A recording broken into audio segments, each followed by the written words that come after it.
Hello, my dears, and welcome to my channel. As always, I am very happy and grateful that you've chose to spend your time with me, and supporting my channel is really easy. Like the video, leave a comment, subscribe, and click on the notification bell of when you'd like to be notified of when I drop a video. And I hope that you're all doing well, but if not, I do hope things will get better for you soon.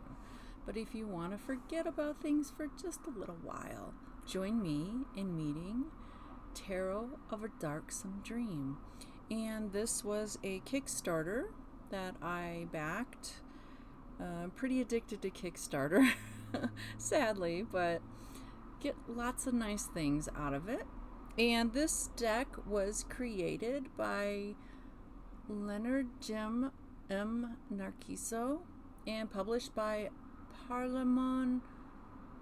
I cannot pronounce this for some reason. Paraluman Studios. I hope that was right. And it has just come out this year. And right now, I checked on the site, and it is not for purchase right now, but you might be able to find it from maybe some websites that bought it wholesale to sell on their websites. But the Parliament Studios does not have it currently for sale, but you can still check out the website. I will link it so you can check it out and see if it will pop up for sale eventually. And the other decks that Lynyrd has put out is the Darksome Dream Oracle and Augurum combo. I'll be doing a video on this one next. And then we have Tarot and the Glooming, and I've done a video on that one. Afterlight Tarot, the Blue Deviant Tarot, and the Urban Incantations Tarot. And I do have a playlist if you want to check it out. Check out the other videos. I think he has some more, but those are the ones that you can check out. The other ones I have not purchased yet, so I haven't done a video yet. So the deck box specs are 5 1/4 height, across is 3 1/4, and the width is 1.80. And unfortunately, fingerprints are going to be an issue. So yeah, I mean, they come off. It's not really a big deal, but the title is just on the sides of the deck, not on the top or the bottom, which is a bummer. I would really wish they would put them on the top and bottom. All right, so on the back, it says the tarot's timeless archetypes are explored in this latest offering by longtime Filipino tarot artist Lynyrd-Jym Narcisa. Here he explores them through the lens of dark aesthetics, inspired and influenced by the horror, suspense, occult, and new age pop culture of the 70s to the 90s, with haunting yet thoughtful images, novel yet still very much grounded in tarot traditions. Come join us as we explore this thrilling tarot foray into the dark and enthralling world of Tarot of a Darksome Dream. And that is the publisher's website. And it is a magnetic box. And every single one of his decks have been different. So that's refreshing that he does something different with every one of his decks. And we do have a guidebook we will check out. There's no ribbon, so you'll have to pour it out. And on the bottom, it has Memento Mori. Mori, however you pronounce it. Okay. Go ahead and put the box over there. And reversals will not be revealed. And the deck has this black, what's the word I'm looking for? black edges. There you go. Brain fart. And then we have a title card, and it just shows you the back of it. Okay. So in each one of my tarot videos, I do a side-by-side comparison. And the cardstock, for anybody who wants to know about that, is 330 GSM Casino quality stock. And the tarot deck that I will be comparing the deck to is the Radiant Rider-Waite Tarot, and you can get this at Amazon. And I think since it's published by US Game Systems, sometimes you can't get certain decks even by the publisher. They just don't stock them for whatever reason. But check those two places out if you really like the Rider-Waite version. All right. And let's see. Okay, so you'll probably recognize some of the figures in the cards. He's not really in the guidebook. I thought he would kind of explain the figures in the guidebook, but not really. There's a few of them that he does, but unfortunately there is a lot of symbolism in the minors, but we'll go through that. All right, so let's go ahead and look at the major arcana.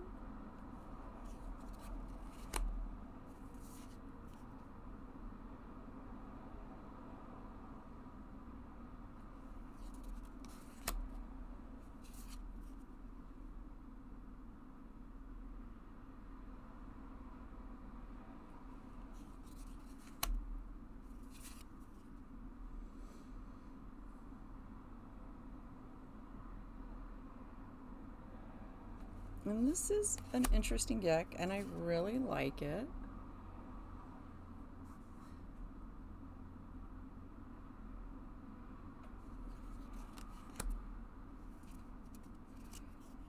I like the imagery.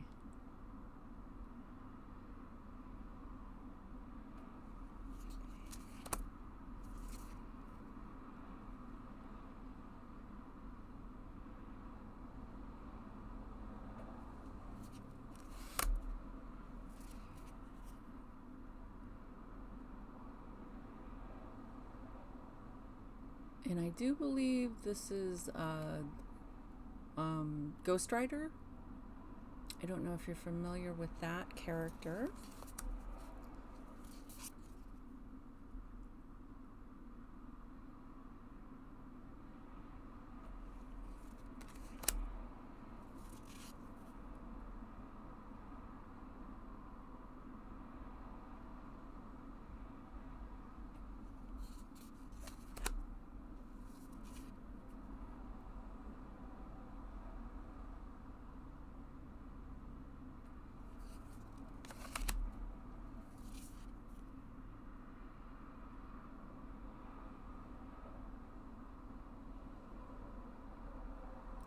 And it's interesting how he has the feather and the heart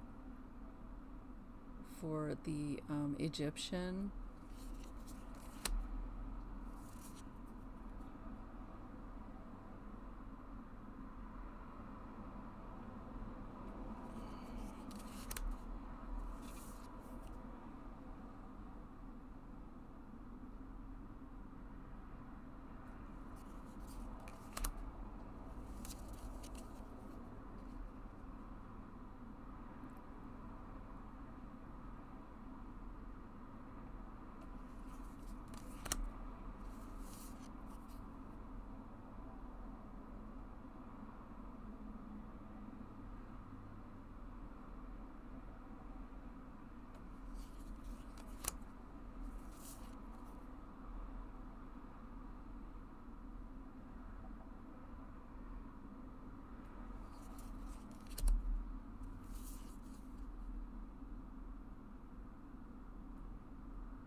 Okay, so that is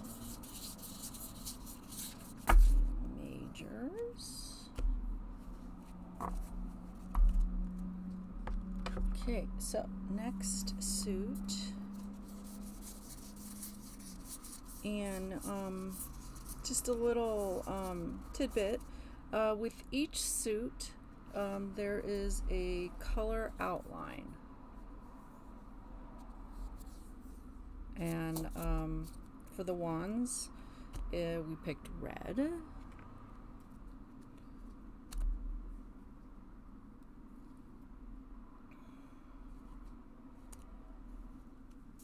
Okay.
I do believe this represents Vendetta, V for Vendetta.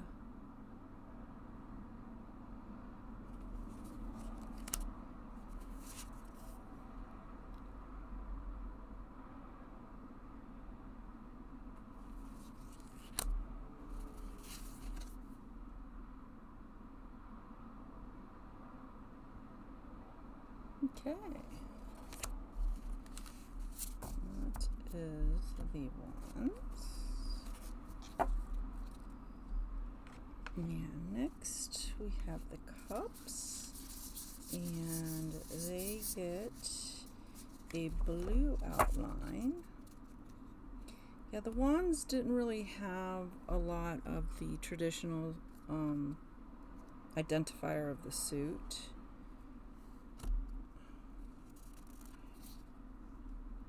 Cups have a little bit more of the traditional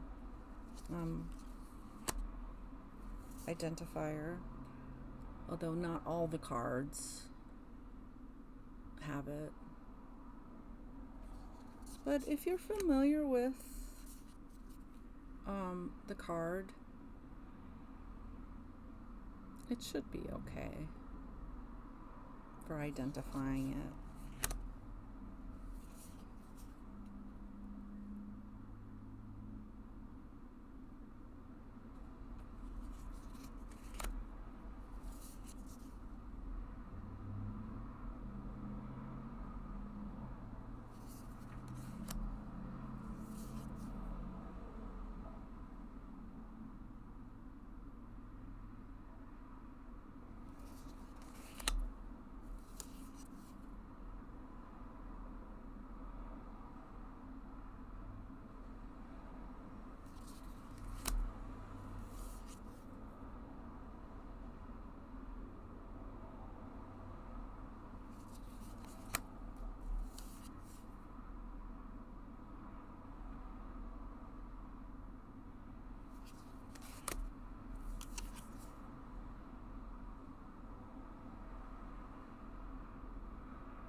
And then we have the Phantom of the Opera.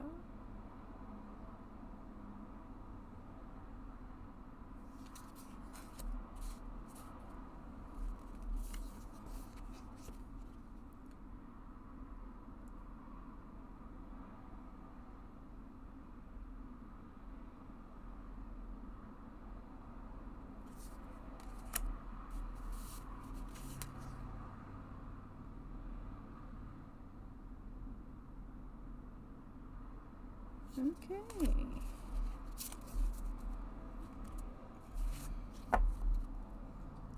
And next we have the swords, which are have a purple outline. Okay.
This one kind of reminds me of Leatherface.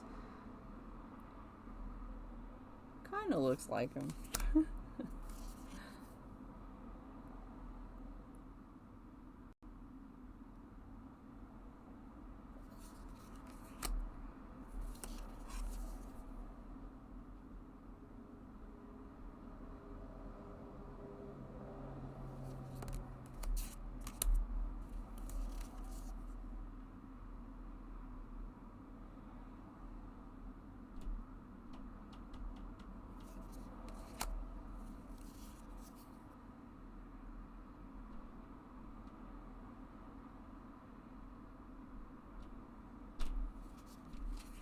Okay, and then we have Scream.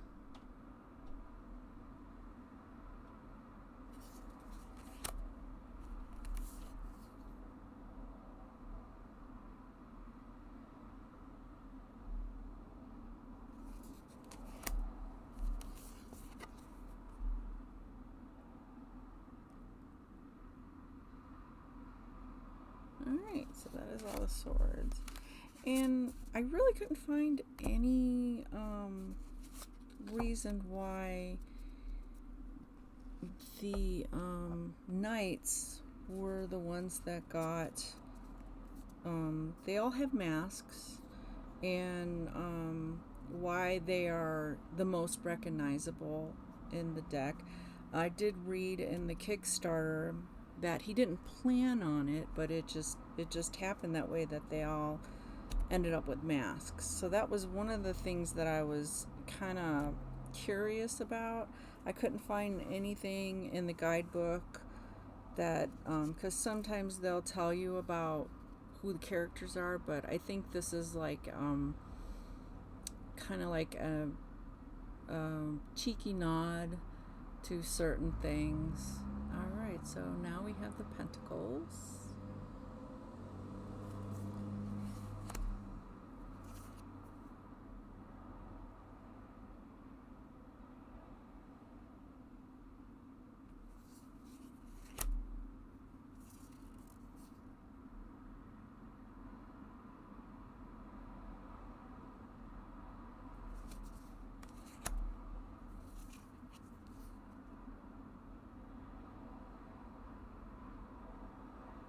Oh, and the outline is green for the Pentacles.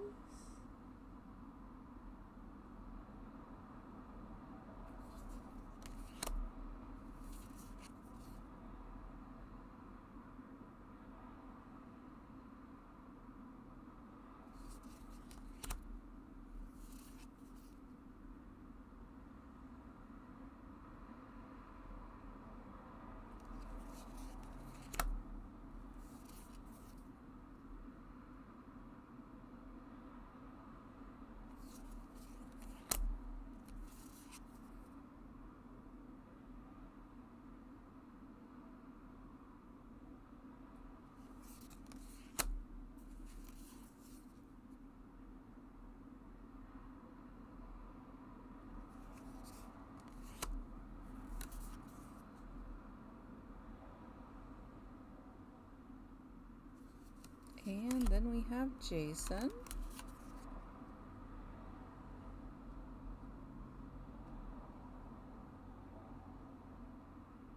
And I do think that he matched those 4 up with the appropriate suit, because Jason is slow, methodical. I mean, he takes his time. He doesn't rush. The guy in V for Vendetta guy, he's very passionate and is willing to burn things down. And then you have the Phantom of the Opera for cups, emotions and love. So I think, so we have Jason, Scream. So that's more psychological, where he's just messing with your head. So I can see why he chose the ones he did.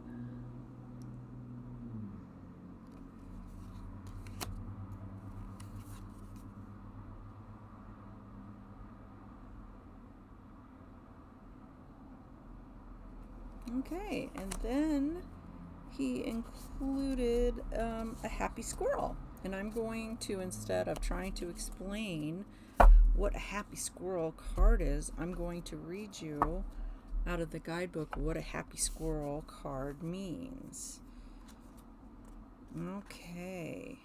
The happy squirrel started as a sort of inside joke in the tarot community back in the 90s, and originally was featured in an episode of as sort of a cheeky jab at the oftentimes mysterious and inaccessible cards of the tarot. The online tarot community loved this reference to arguably niche corner of the world, and tarot creators began including one in some of their deck creations. One of the earliest I encountered back in the day was on the printable one from the Victoria Regina Tarot, as well as one from the Revelations Tarot. My earliest deck, Las Adorables Tarot, which I self-published back in 2005, also had a happy squirrel card. In a reading, it is exactly how it's described above, like a monkey wrench thrown into the engine, like some surprise and unexpected act that comes out of the blue. It is the indescribable which moves behind our activities in a greater sphere and manifests itself in those little jolts that wake us up and make us open our eyes. It is the unknown, the essence of non-essence, quiddity, compulsion, but also in the context of Anarchy. A je ne sais quoi quality hard to put down, elusive to the tongue and mind. To not take everything seriously. Life messes you up, but maybe sometimes for the better. So it's sort of like a tower card, is the best way that I could describe it. All right, so the cards are a flexi bendy, and they are kind of a matte kind of feel to them, but they are flexible. Yeah. And I forgot to, they are the same size as the tarot. I'm sorry, I forgot to give you the dimensions, but they are the same size as the tarot, and the deck is 1 1/4 inches width. I'm sorry about that. Just went right past that. All right, let's go ahead and look at the guidebook. So we have a content section, which is always nice, and he introduces himself and talks about the thank you to Kickstarter, and then goes into a little bit of what is tarot and the history of tarot, a very brief history, and goes into, explaining the history, and then the tarot structure, and just explains the tarot itself.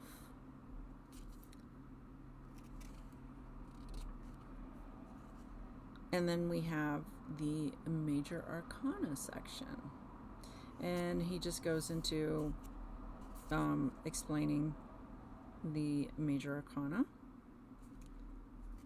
And then we go on into the meaning section. So you have a little bit of background on the card, and then the meaning. And there's no reversals. And it's basically what it is throughout the deck. There's no picture of the card. Yeah, it's pretty basic. And then we go into the minor arcana and goes into explaining a little bit about the minor arcana. And then he goes into the suits and keyword that describes it, and then the astrological signs that are associated with the wands, if you choose to use them in your readings. And it's basically the same thing. You get a little explanation of the illustration, and then you get the meaning.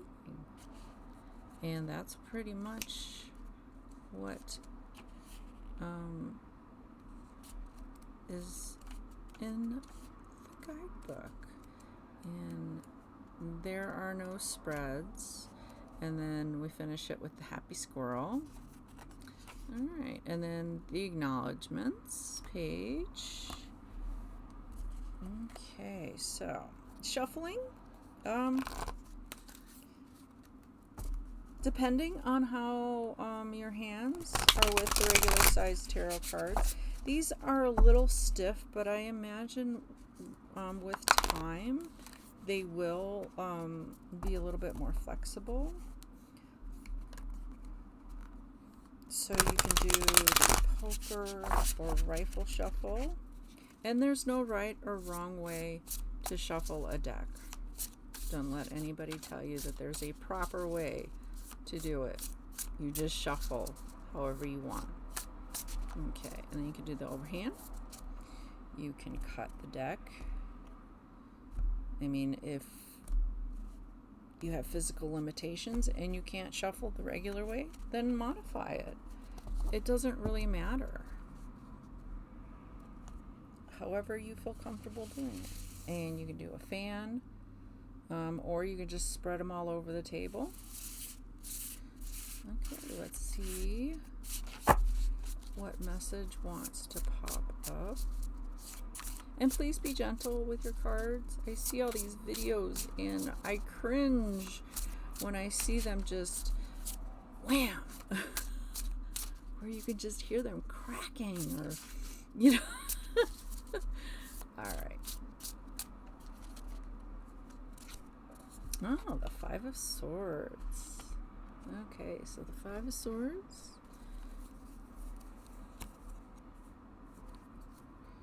And the regular tarot. And I think it matches, because you have the guy and he's basically all of the other ones he's left standing. And he has the Sith, I think that's called.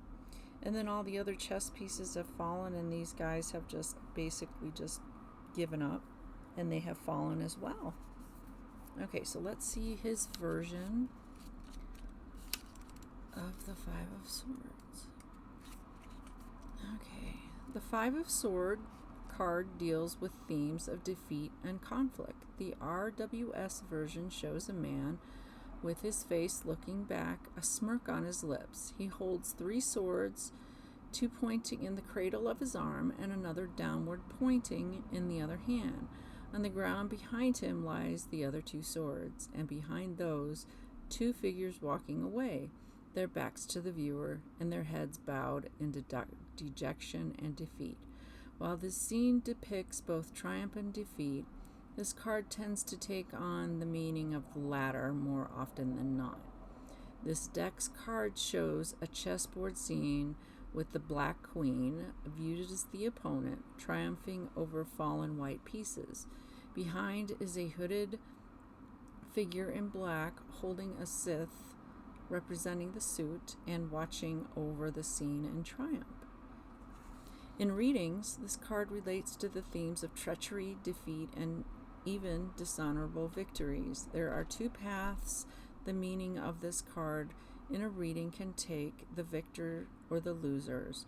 With the former, the meanings relate to themes of gains through unscrupulous means or gains acquired at the cost of one's principles. With the latter, the card relates to themes of humiliation and defeat, of a diminished ego and pride, of being broken down and vanquished, leaving the situation with one head bowed down in sorrow and loss of self-esteem. Okay.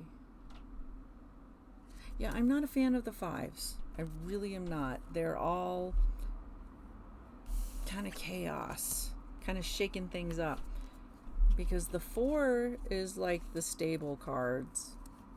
They're pretty stable. But then along comes the fives and shakes everything up. In one way or another. All right, so that is basically all I have for this deck. If you manage to get your hands on the deck through the Kickstarter, let me know how it's working out for you, and if you have any recommendations, if anybody's interested in getting it. Let me know what you think of it, pros and cons. If you're going to put it on a wish list or anything like that. I think if you were to go on his, I will list, I think, his Instagram. He has an Instagram.